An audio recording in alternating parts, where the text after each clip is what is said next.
When an alien researcher arrived to study his boring daily routine, David never expected to become the teacher in a lesson about friendship that would change two worlds forever. David had always been a simple guy who liked his quiet life. He worked from home as a computer programmer, ordered food online, and spent most evenings watching movies or playing video games. His small apartment in the city was his safe space where everything had its place and nothing unexpected ever happened. That Tuesday morning started like any other. David was sitting at his desk, typing away on his laptop with a cup of coffee getting cold beside him. He wore his usual outfit, old jeans and a comfortable t-shirt that had seen better days. The sun was streaming through his window and he was actually having a good day. His latest project was going well, and he had managed to fix a tricky bug that had been bothering him for weeks. Then the doorbell rang. David frowned and looked at his phone. He wasn't expecting any deliveries. He rarely ordered anything that couldn't fit in his mailbox. The bell rang again, longer this time, and David sighed as he got up from his chair. His back creaked a little, a reminder that he spent too much time hunched over his computer. When he opened the door, he found something he definitely wasn't expecting. A large silver box sat on his doorstep, about the size of a refrigerator but somehow sleeker and more elegant. It hummed softly and tiny blue lights blinked along its edges. The delivery person was already walking away and David called out to them, "Wait, I think there's been a mistake." The person turned around and checked their tablet. "David Chen? Apartment 4B? Well, yes, but I didn't order anything like this." The delivery person shrugged. "Says here it's from the Intergalactic Cultural Exchange Program. Have a good day." They climbed back into their truck and drove away, leaving David staring at the mysterious box. David had never heard of any intergalactic cultural exchange program. He thought it might be some kind of joke or marketing stunt. Maybe his friend Jake was playing a prank on him. Jake was always doing weird things like that. But the box looked expensive and real, not like something you'd use for a joke. He managed to drag the heavy box inside his apartment, which took a lot more effort than he expected. The thing was surprisingly heavy. Once he got it into his living room, he noticed a small panel on the front with what looked like a button. There was also a label in multiple languages, though most of them looked completely foreign to him. One line was in English. "Press to activate cultural exchange unit." David stared at the button for a long time. Part of him wanted to call someone, maybe the police or building management, but another part of him was curious. He'd always loved science fiction movies and shows. What if this was something amazing? What if it was real? After about 20 minutes of pacing around his apartment and staring at the box, his curiosity finally won. He pressed the button. The box immediately started making more sounds. The humming got louder and the blue lights began flashing faster. Steam or some kind of mist began pouring out from the edges and David stepped back, suddenly wondering if he'd made a terrible mistake. The front panel of the box began to fold outward like origami, revealing a dark interior filled with more blinking lights. Then she stepped out. David's first thought was that someone was playing an incredibly elaborate prank on him. The person who emerged from the box looked almost human, but not quite. She was tall, maybe 6 feet, with skin that had a subtle blue tint to it like she was standing under colored lights. Her eyes were larger than normal human eyes and seemed to reflect light in an unusual way. Her hair was white, but not like an old person's hair. It seemed to shimmer and move on its own. She wore what looked like a simple gray uniform that seemed to be made of material David had never seen before. It looked comfortable, but also somehow advanced, like clothing from a movie set in the future. The most startling thing about her, though, was the way she looked at him. Her large eyes seemed to take in every detail of his appearance, his apartment, and everything around them. It wasn't rude or invasive, but it was incredibly intense, like she was studying him for a very important test. "Greetings," she said in perfect English, though her voice had a slight musical quality that made it sound not quite human. "I am designated Zara 7, Cultural Research Specialist from the planet Kepler 442b. You have been selected to participate in our species' first detailed study of human domestic behavior patterns." David blinked several times, sure he was either dreaming or having some kind of breakdown. "I'm sorry, what?" Zara 7 tilted her head slightly, another gesture that looked almost human but not quite right. "Perhaps I should explain more clearly. Your world recently established contact with the Galactic Federation. As part of the Cultural Exchange Agreement, selected humans will host researchers from various member species. I have been assigned to study your daily routines and social patterns. This is impossible, David said, sitting down heavily on his couch. Aliens don't exist. This has to be some kind of joke or movie thing, or... I understand this is surprising, Zara 7 said, and David noticed that she didn't sit down or even seem to understand that she should. She just stood there, continuing to observe everything. Your species has not yet been fully informed about galactic contact protocols. The integration process is being handled gradually to prevent social disruption. David looked at her more carefully. If this was a costume or special effects, it was incredibly good. Her skin really did seem to have that blue tint, and her eyes reflected light in a way that didn't look like contact lenses. When she moved, it was with a grace that seemed almost too smooth, like she wasn't quite subject to the same physical laws as everyone else. Okay, David said slowly. Let's say I believe you. Why me? I'm nobody special. I work on computer programs and barely leave my apartment.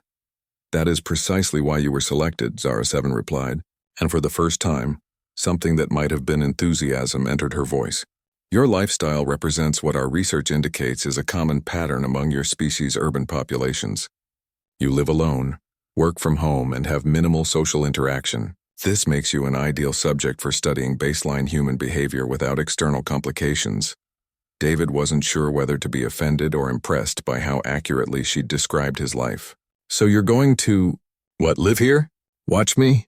Yes, I will observe your daily activities, eating patterns, work habits, recreation choices, and social interactions. My species learns through direct observation rather than theoretical study. I will need to watch you closely to understand how humans actually live, not how they say they live.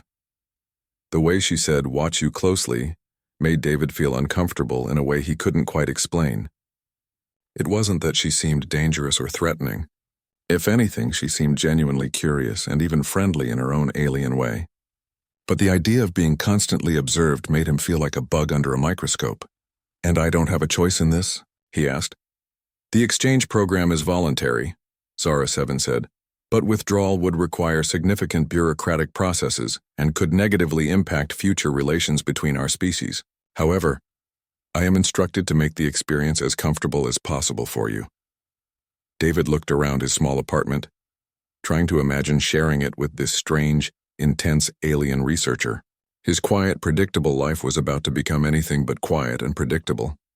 Part of him wanted to demand that she get back in her box and go away, but another part of him, the part that had always wondered what was out there among the stars, was excited despite his nervousness.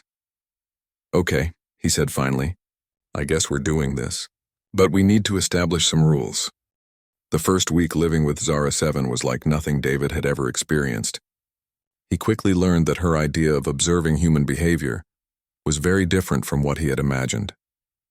When he said she would watch him closely, he hadn't expected her to literally stand 3 feet away from him while he brushed his teeth every morning. This cleaning ritual is fascinating, Zara 7 said on the third day, tilting her head as David tried to brush his teeth normally. You perform it twice daily with mechanical precision. Is this related to your species' grooming instincts or health maintenance? David spat out toothpaste and looked at her reflection in the bathroom mirror. It's just brushing teeth, Zara. It keeps them clean and healthy. Don't your people brush their teeth? We do not have teeth in the way you understand them, she replied, moving closer to examine his mouth. Our digestive processes are quite different. May I observe your dental structure more closely? No, David said quickly, closing his mouth. That's too close. Personal space, remember? This was a conversation they'd been having repeatedly since she arrived. Zara 7's species apparently lived in large communal groups where privacy wasn't a concept.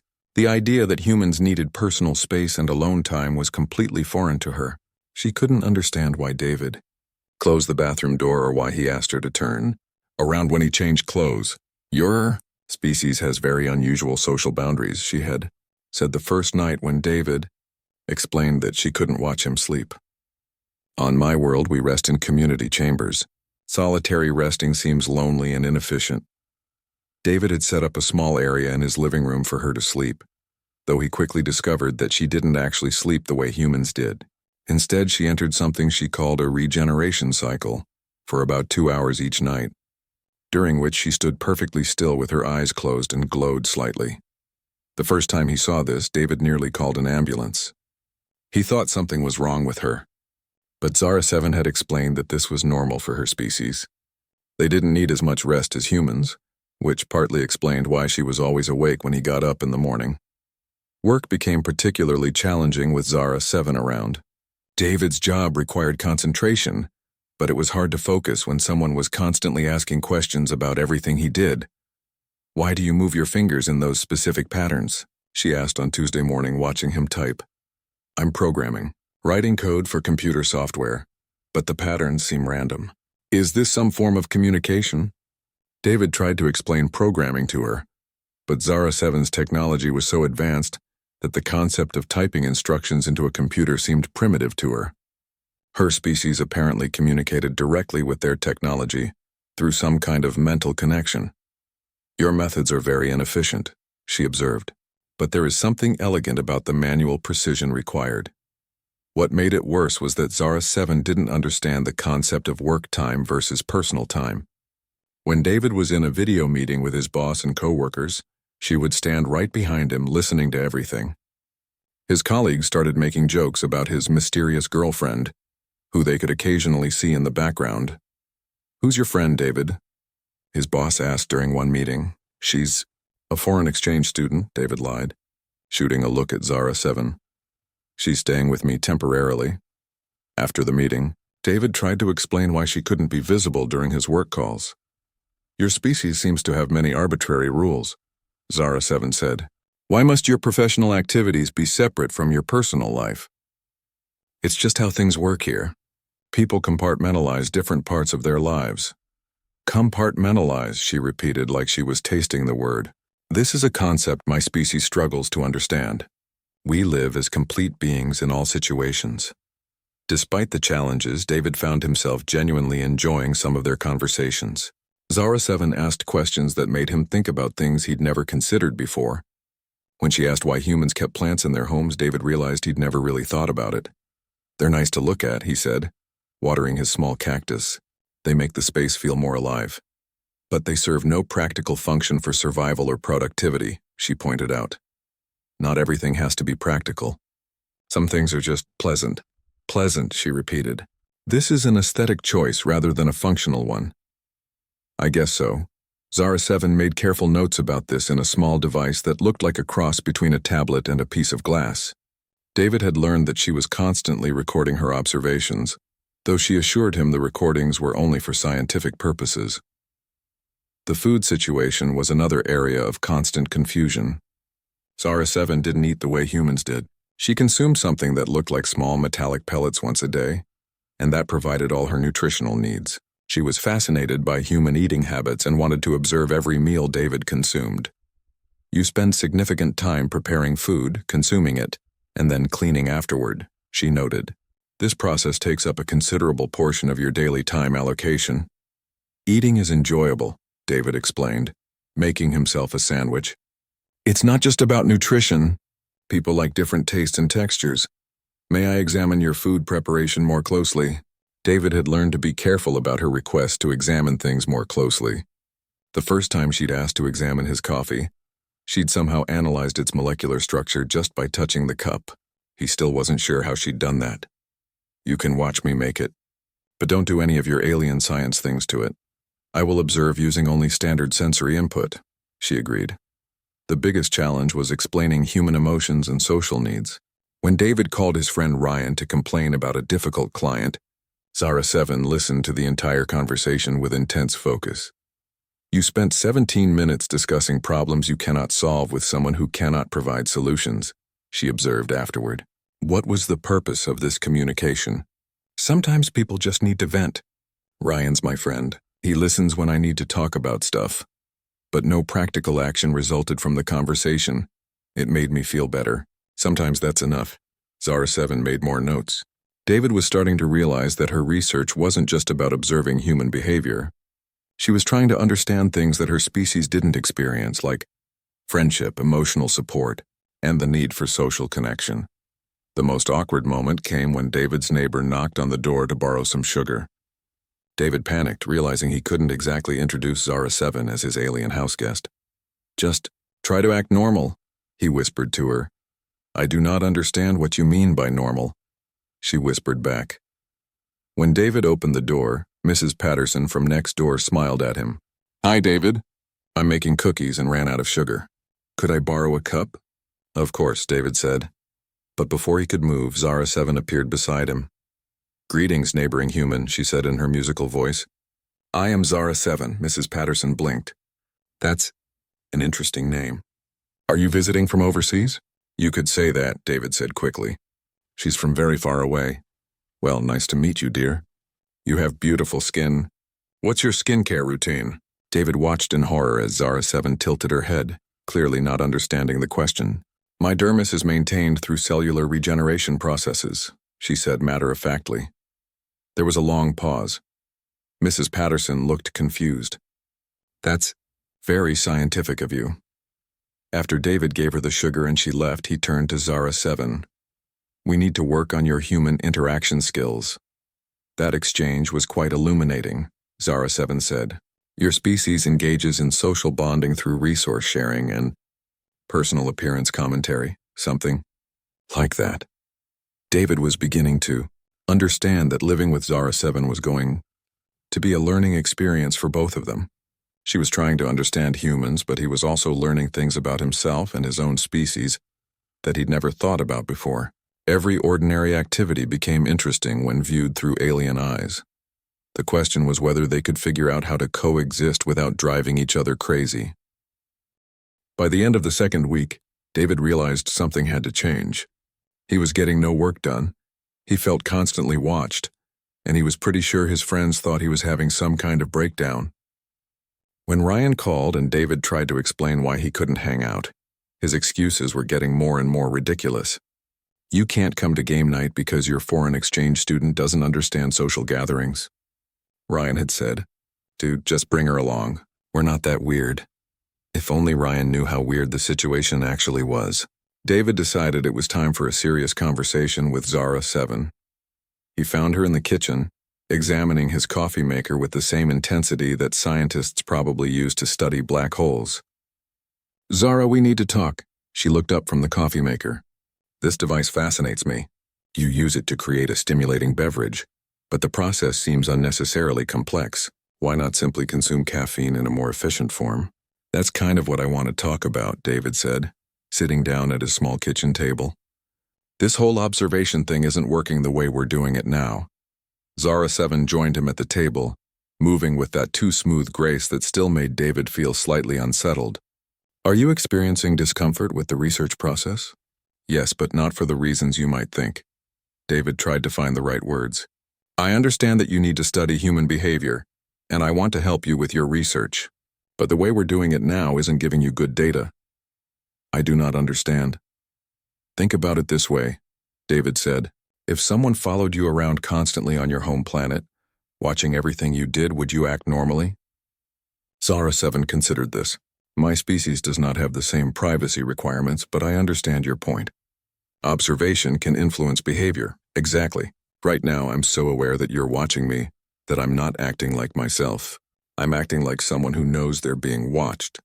That's not real human behavior. For the first time since she'd arrived, Zara 7 looked genuinely surprised. You are suggesting that my observation methods are flawed? I'm suggesting that we need to find a better way to do this that works for both of us. David pulled out a notebook and pen. What if we set up specific times when you can observe me doing different activities? Like maybe in the morning you can watch me get ready for work. Then I work alone for a few hours. In the afternoon, you can observe me during lunch and maybe watch me interact with friends or family. A structured observation schedule, Zara 7 said slowly. This could provide more accurate data by reducing the subject's awareness of being monitored. Right, and it would let me have some normal time to actually be myself. They spent the next hour working out a detailed schedule. Zara 7 was surprisingly easy to negotiate with once David explained things in terms she understood. She wanted good research data, and she was willing to adjust her methods to get it. There is one additional benefit to this approach, Zara 7 said as they finished planning. It will allow me to ask you questions about your behaviors and motivations immediately after observing them, while the experiences are still fresh in your memory. You want to interview me about why I do things? Yes. Observation alone only provides external data. Understanding the internal processes behind human behavior requires direct inquiry. David hadn't expected this, but it actually seemed like a good idea.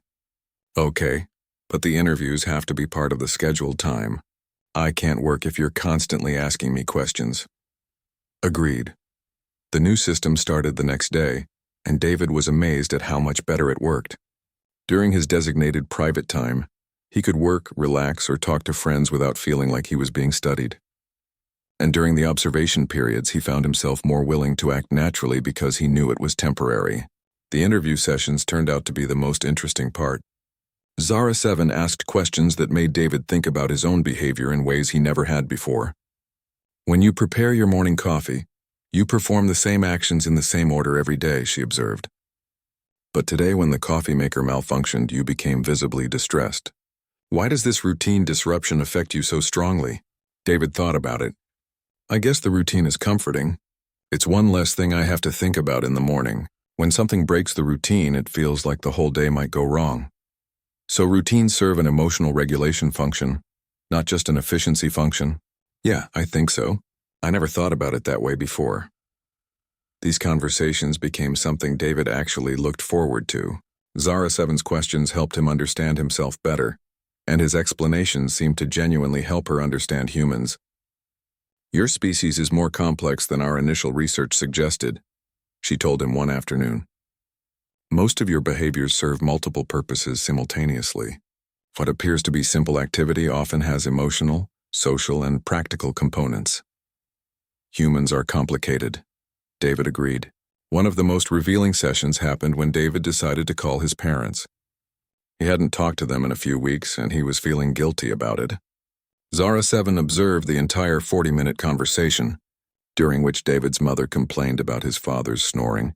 His father complained about his mother's cooking shows, and everyone complained about the weather.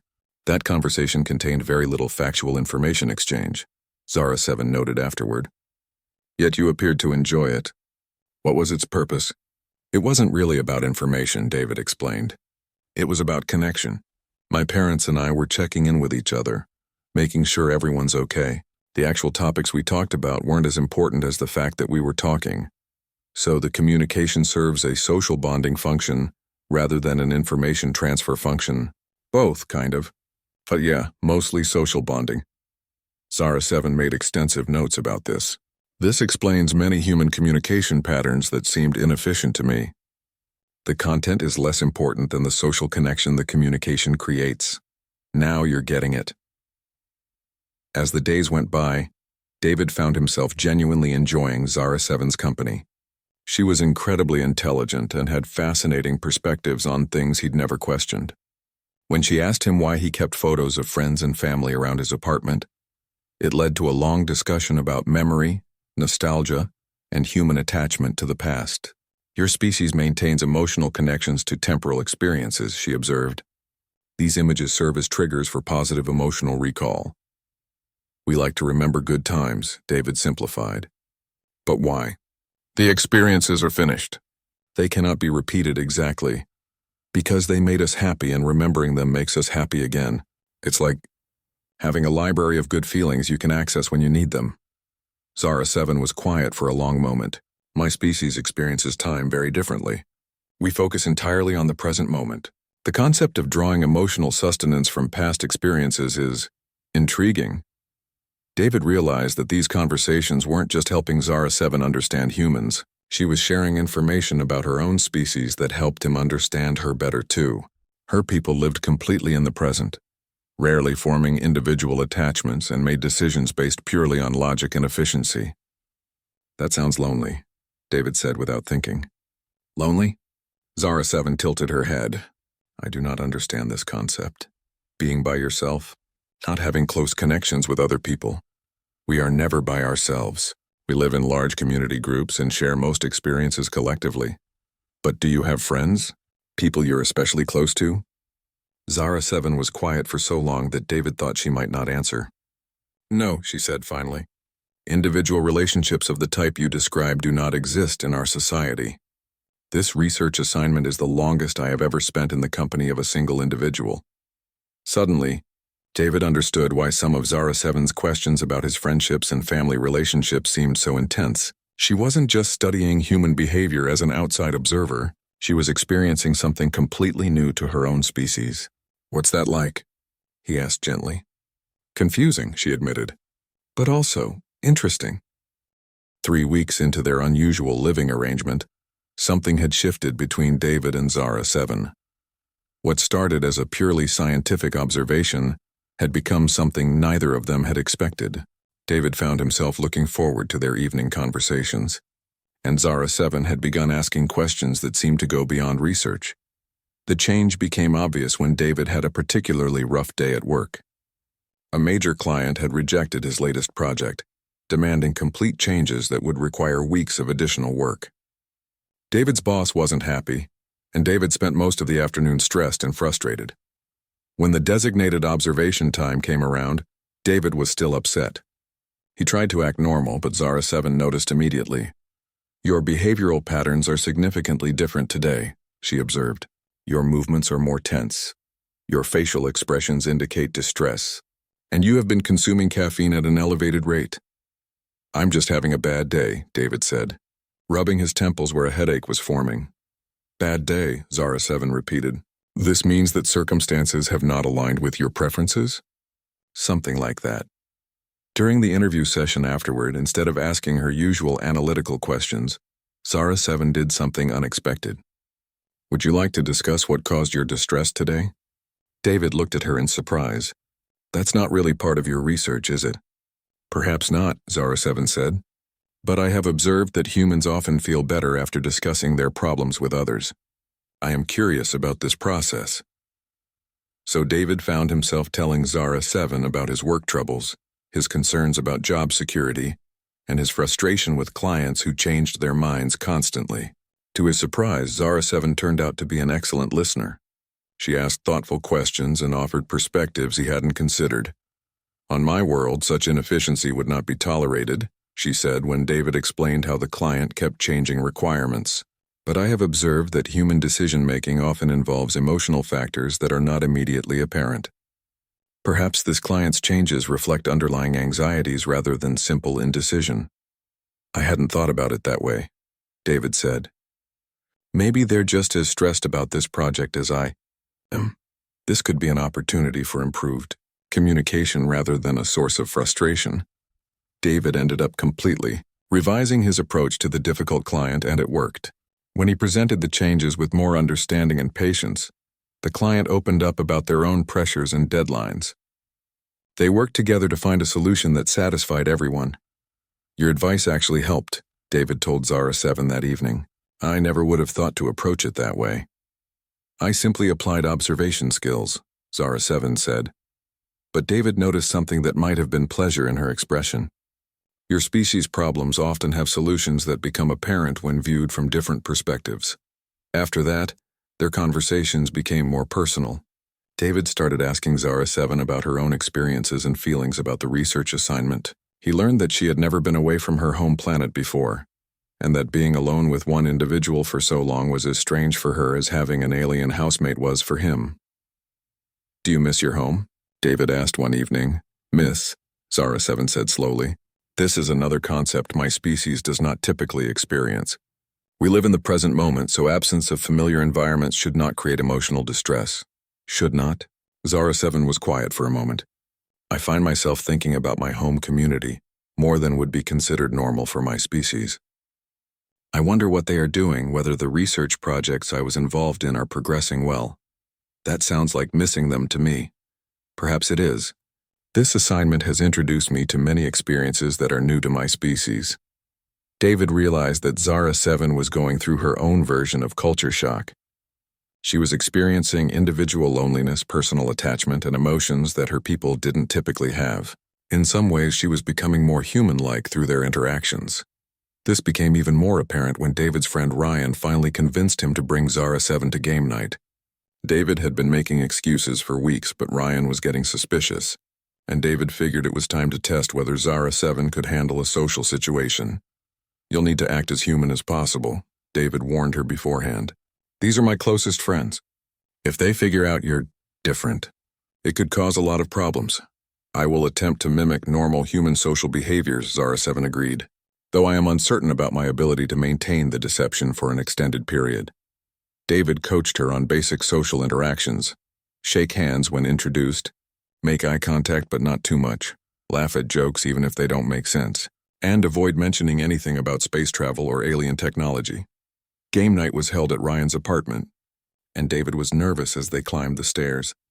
Ryan had invited their usual group, Kelly from his office, Tom who lived downstairs, and Lisa who was Kelly's roommate. They were all friendly, casual people, but David worried about how they'd react to Zara 7's unusual mannerisms. "Everyone, this is Zara," David said as they entered the apartment. He'd convinced her to use just the first part of her designation. "She's the exchange student I mentioned. Nice to finally meet you," Kelly said warmly. "David's been very mysterious about you." Zara 7 shook Kelly's hand with exactly the right amount of firmness and duration, just as David had taught her. "It is pleasant to make your acquaintance," she said, though her formal way of speaking immediately drew attention. "Wow, your English is really good," Tom said. "Where are you from originally?" David held his breath. They'd prepared for this question. "A very small country," Zara 7 said smoothly. "Most people have not heard of it." "Try me," Ryan said with a grin. "I'm good with geography." "It is. Very far north," Zara 7 said, looking to David for help. "Really remote place," David jumped in. "Barely on most maps." The evening went surprisingly well. Zara 7 struggled with some of the social nuances, but everyone attributed her formal speech and occasional confusion to English being her second language. She was particularly fascinated by the board games they played, approaching each one like a complex mathematical puzzle. This game requires strategic planning, resource management, and probability calculation, she observed during a game of Settlers of Catan. But it also involves social negotiation and alliance formation. Fascinating. "You're really good at this," Lisa said as Zara 7 won her second game of the evening. "Do you play a lot of strategy games back home?" "We have similar activities," Zara 7 said carefully. What surprised David most was how much Zara 7 seemed to enjoy the social interaction. She laughed at jokes, sometimes a beat too late, but she laughed, participated in conversations, and even seemed to develop preferences for certain people in the group. On the way home, David asked her about the experience. "How did that feel? Hanging out with a group of friends?" "It was unlike anything I have experienced before," Zara 7 said. "The social dynamics were complex, but there was something pleasant about being included in the group activities." "Did you have fun?" "Fun," she repeated, testing the word. "Yes, I believe I did have fun." "Is this what you experience regularly with these individuals?" "Pretty much. That's what friendship is like." "Friendship," Zara 7 said thoughtfully. "I am beginning to understand why your species values these relationships so highly." David realized that something important had happened that evening. Zara 7 hadn't just observed human social behavior. She had participated in it. She had experienced friendship, belonging, and social connection for the first time in her life. "Zara," David said as they reached his apartment building, "I need to tell you something." "Yes? You're not just my research subject anymore. You're my friend." Zara 7 stopped walking and looked at him with those large, reflective eyes. For a long moment she didn't say anything. "Friend," she said finally, "this means we have formed an individual social bond based on mutual respect and affection?" "That's one way to put it. Then yes." "David, I believe we are friends." It was the first time either of them had acknowledged that their relationship had become something more than a scientific arrangement. But even as David felt happy about their growing friendship, he couldn't shake the feeling that something was going to change soon. Zara 7's research assignment wouldn't last forever, and he was starting to wonder what would happen when it was time for her to leave. The notification came on a Tuesday morning during the 4th week of Zara 7's stay. David was working at his computer when he heard an unfamiliar chiming sound from the living room. He found Zara 7 standing perfectly still, staring at a small device in her hand that was glowing with the same blue light as her arrival pod. "What is it?" David asked, though something in his stomach was already telling him he didn't want to know. "Communication from the Intergalactic Cultural Exchange Program," Zara 7 said, her voice oddly flat. My research assignment is being concluded. I am to prepare my findings and return to my home planet within 3 standard days. David felt like someone had punched him in the chest. 3 days. After everything they'd been through, after becoming genuine friends, she would be gone in 3 days. That's really soon, he said, trying to keep his voice steady. Yes. I must compile my research data and present my conclusions to the Cultural Council before departure. For the rest of that day, both David and Zara 7 seemed to be moving through their normal routines while trying to pretend everything was fine. But David could barely concentrate on work, and he noticed that Zara 7's usual scientific curiosity seemed dampened. She went through the motions of their scheduled observation times, but her heart didn't seem to be in it. That evening, instead of their usual interview session, they just sat in David's living room in comfortable silence. Finally, David spoke up. What will you tell them? The Cultural Council, I mean. Zara 7 considered the question carefully. I will report that human behavior is far more complex than our initial assessment suggested. That your species operates on multiple levels simultaneously, practical, emotional, and social. That individual relationships play a crucial role in human psychological health and decision-making processes. That sounds pretty scientific. It is the truth, but it is not the complete truth. What do you mean? Zara 7 looked at him with those large, reflective eyes. I will also recommend that future cultural exchange programs focus on longer-term assignments with deeper individual interactions. Our previous research methods of brief observation and data collection miss the most important aspects of human culture, which are friendship, connection, the bonds that individuals form with each other over time. These cannot be understood through simple observation. They must be experienced. David realized what she was saying. You're going to tell them that the research method was wrong.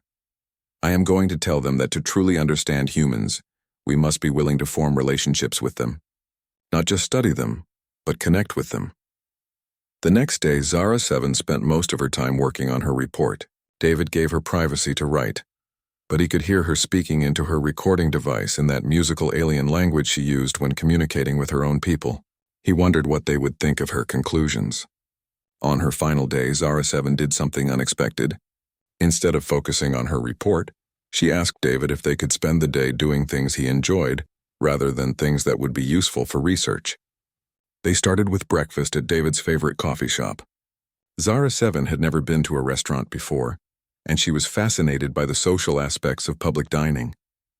They sat by the window watching people walk by, and David pointed out different types of human social interactions. See how that couple is holding hands? David said, nodding toward 2 people walking past. That's a sign of romantic attachment. And those people there are clearly friends. You can tell by the way they're laughing together. I would not have understood the significance of these behaviors when I first arrived, Zara 7 said. Now I can see the emotional connections underlying the physical actions. After breakfast, they went to the park. David had mentioned how much he enjoyed walking in nature, and Zara 7 wanted to understand this human preference for natural environments.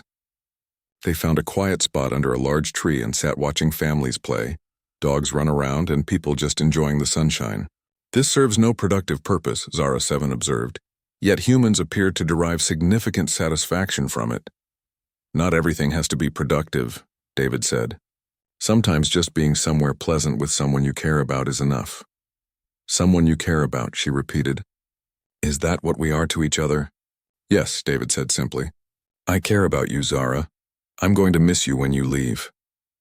I will miss you as well, she said quietly. This emotion is new to me, but I understand now why humans find farewells difficult. That afternoon, David's friends Ryan and Kelly stopped by to say goodbye to Zara 7. Word had gotten around that she was returning to her home country, and they wanted to wish her well. David was touched that they'd made the effort, and he could see that Zara 7 was genuinely moved by their kindness. You have to promise to keep in touch, Kelly said, giving Zara 7 a hug. Email, social media, whatever they have where you're from. I will endeavor to maintain communication, Zara 7 promised, though David knew that wouldn't be possible. That evening, as they sat in David's apartment one last time, Zara 7 told him about the response to her preliminary report.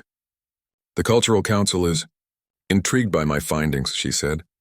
They have never received a research report that focused so heavily on emotional and social factors. Some members are skeptical, but others are interested in expanding the cultural exchange program.